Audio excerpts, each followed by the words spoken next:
Welcome back. Now we will dive a bit deeper into what you can do with your robots. Let's look at some of the programming that you can do within your docking station. There are endless possibilities, but now, I will just guide you through the very basics. So, first off, as per usual, enter assembly mode, and then print the robot that I have built for you.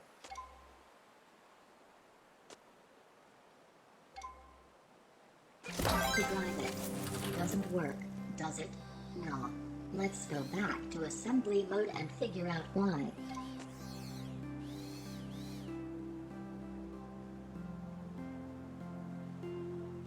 Whenever you have a robot with a docking station on it, you can access its programming interface. The brain of your robot.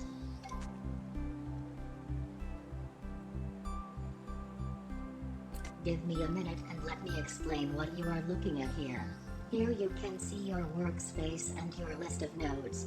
The workspace is the grid where you place your programming nodes, and the list on the left contains categories of different kind of programming nodes that you can use. Right now all the nodes that this robot needs to drive are already placed in your workspace, but all the logic is not hooked up. You can see the wire connecting one of the input nodes to the steering node. But it looks like the other input node is not wired to the power of the motor. This is why you could not move forward or backwards. But don't worry, this is really easy to fix. On the right side of this node, there is a small dot. This is a chip pin that is used to attach wires. On the left side of the power node you have another chip pin. It's used for input to that node. This goes for any node in the programming. Input pins are on the left of a node, and output pins on the right. To wire nodes together, you just drag a wire from the output pin of a node to the input pin of another node. And voila! The input node will now send signals to your motor and give it power. Back out from programming, and then print your bot to test it.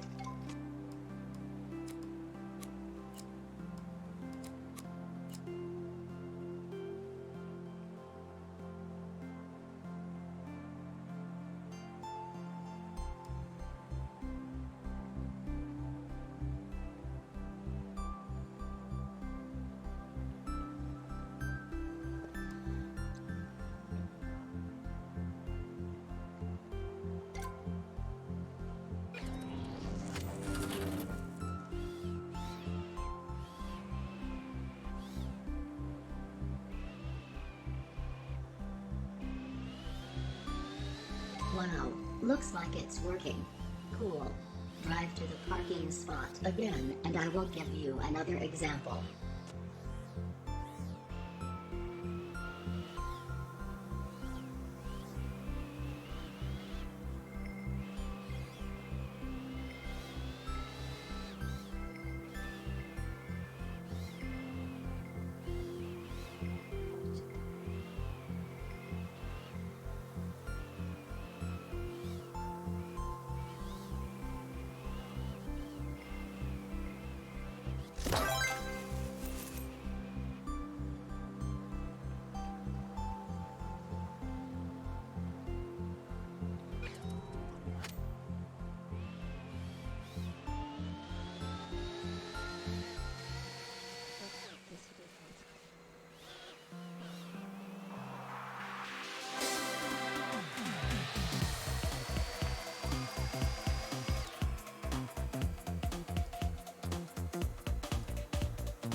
Alright. Bring up your assembly mode again, print, and try out this new robot.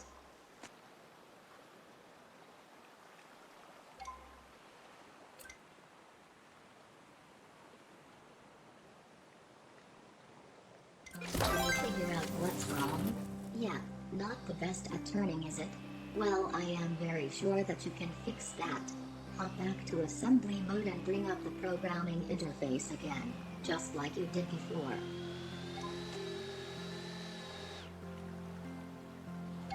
Have a look at the nodes here. Looks like we have inputs connected to the power of the motors, but no inputs for the steering. No wonder it was a bit difficult to drive. Since there are no more inputs placed in your working area, we will have to find them ourselves. Look at the list on the left. Open up the category called Inputs. In there you should be able to find a node called Input. This will make steering easy. Drag that node to an empty space in your programming area. Have a look at the nodes here. Looks like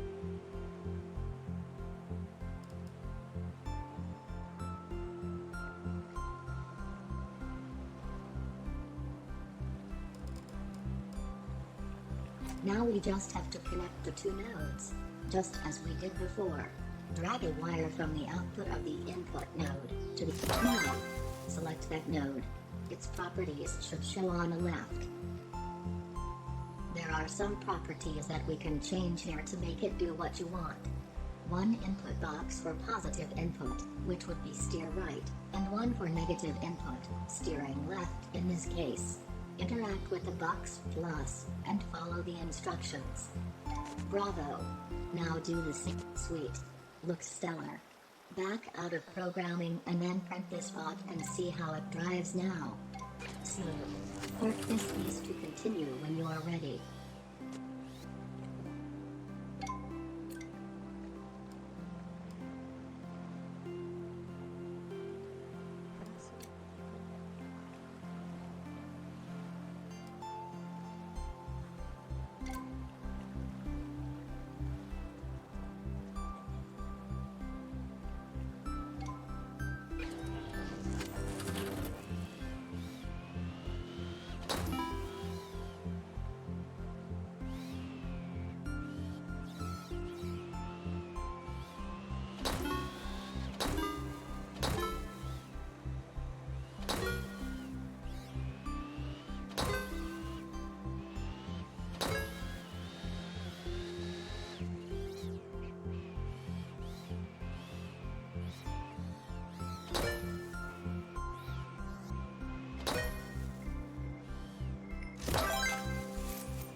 Repetition time. Yay! Same deal as always. Enter assembly mode. You don't have to test drive this robot. I know it's not working. Bring up the programming interface instead. Darn it. The sloppy person working on this bot seemed to have completely ignored to program this thing. Lucky for us that you know how to do this now. Let's see if you can figure this out. You will need to find the power and steering node for the motor, and then two input nodes to map the keys you want to use to drive this thing. And don't forget to connect them with some wires. Good luck. When you feel ready, you just back out to assembly mode again and then print it, and go for a spin.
Yes.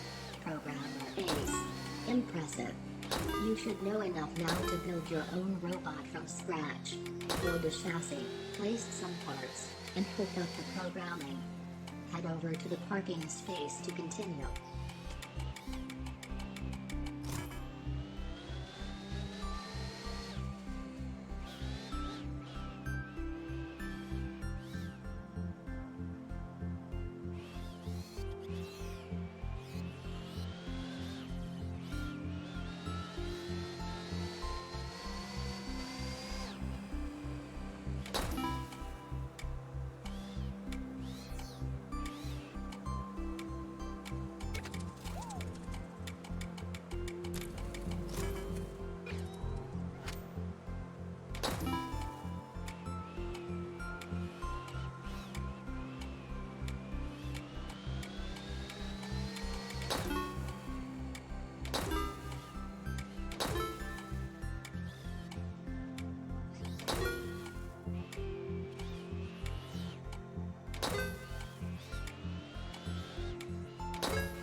Okay, just a few more things.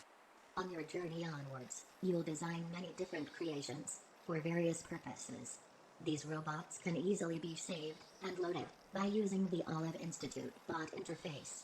Let's try and save your current bot, so you can use it anytime you want, later. Start by entering assembly mode and open the catalog, and then go into the bot tab.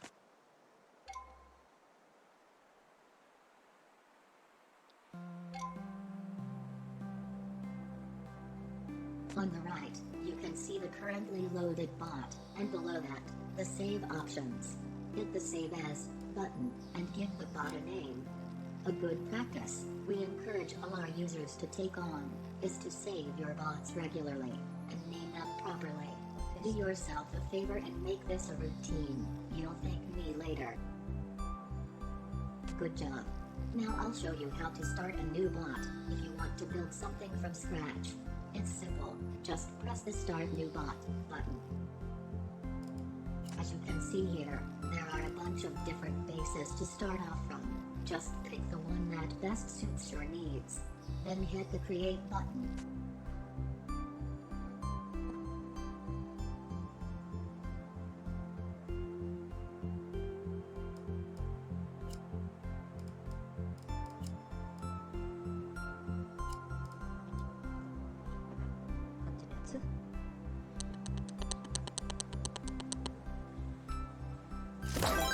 Now build something cool.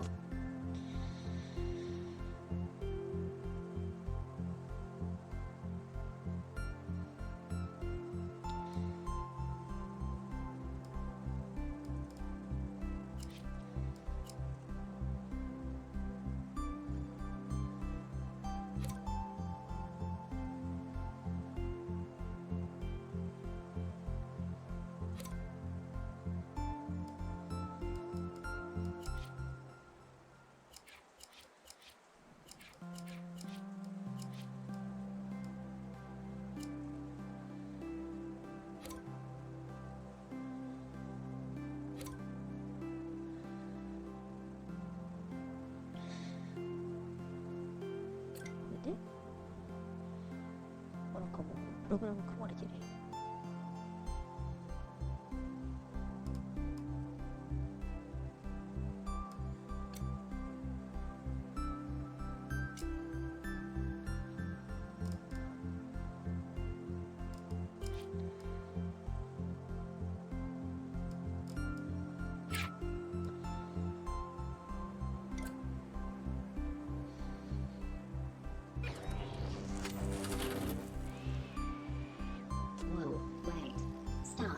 I have more things to show you. Go back into assembly mode. Okay, before we move on, Make sure you save this piece to the bot, so you can use it later. You remember how to do that, right?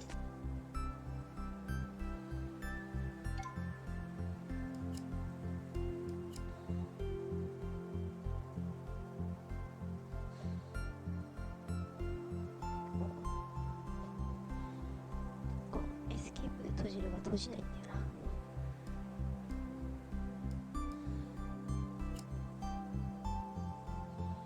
上書きできんの。Okay, so here in the bot tab, you should now see the bots that you have saved earlier. To load any of them into your current simulation, simply select them and hit the load button. Easy. あ、何 Good job. 歩ってない Well, I'm sure this was a walk in the park for you. Now make it a drive to the parking and collect your well-deserved diploma. I am going into sleep mode now, but park it and I will unload the simulation for you and bring you back to the facility. I will make sure to find you when I think that you are ready for more. Hey, dope.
これで一緒にやるわ。